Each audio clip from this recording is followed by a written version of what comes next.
জিন্দাবাদ জিন্দাবাদ জিন্দাবাদ জিন্দাবাদ জিন্দাবাদ।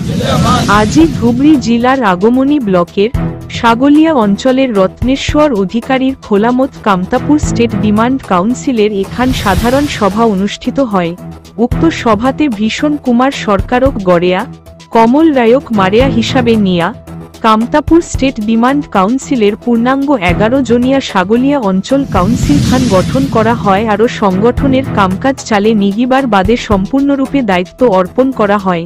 এই বিষয়ে ধুবড়ী জেলা কামতাপুর স্টেট ডিমান্ড কাউন্সিলের গড়েয়া তারিণী চন্দ্র রায় কি কইল শুনি নেও।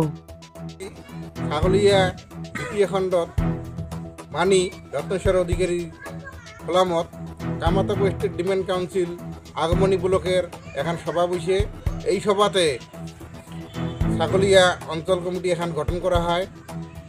এই অঞ্চল কমিটির সভাপতি মানি ভীষণ সরকার আর সম্পাদক কমল রায়ক নিয়া এখন পূর্ণাঙ্গ 11 জনিয়া সাগলিয়া অঞ্চল কমিটি গঠন করা হল।